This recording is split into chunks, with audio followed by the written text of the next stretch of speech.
Amazing to think about that, isn't it? A night of wonder, a night of amazement. Now, have you ever had those times where you had that moment that was unexpected, that you continue to talk about for years and years and years?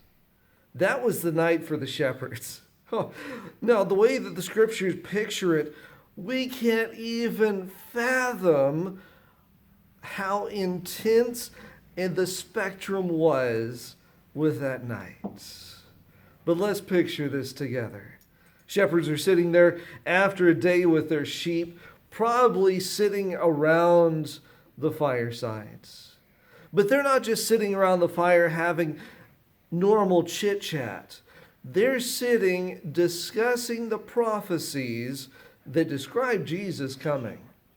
And as they're talking, they know that now is the time because everything is falling into place.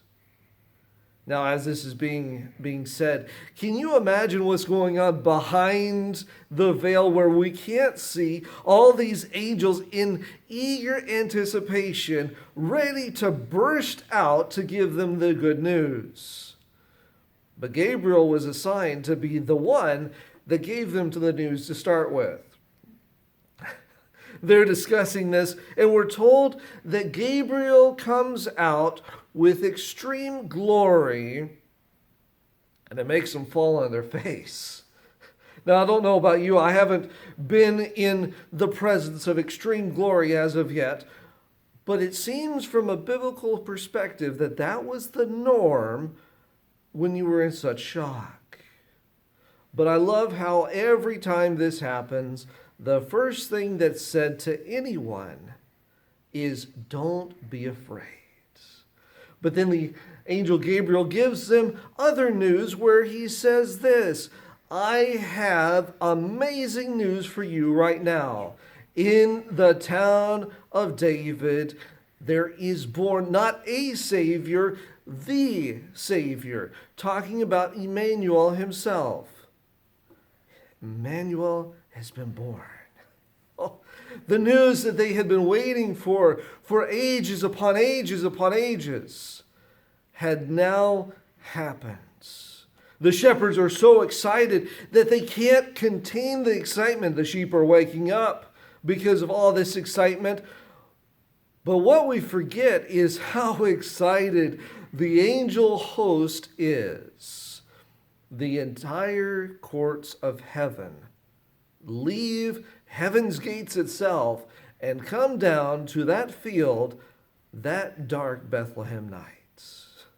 Oh, the news is proclaimed, and then all of a sudden we see the explosion of several suns that it could be described as, where the angelic presence comes in full glory, singing the songs of Zion and the songs of the Lamb, rejoicing in the fact that Emmanuel is finally here.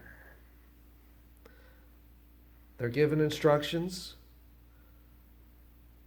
and they go. They know the truth, and they go. Maybe it's time for us to ask this question. What would we do in the shepherd's place? Would we doubt? Would we believe? Would we actually go in faith? Or would we say, well, that's just another phenomenon for another day and whatever? But the shepherds knew what they believed.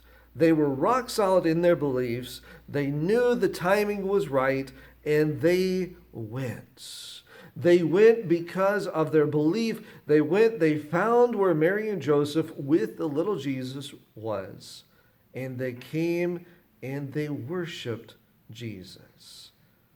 The moment that they saw Jesus, they knew that they were in the presence of Emmanuel, in the presence of God himself.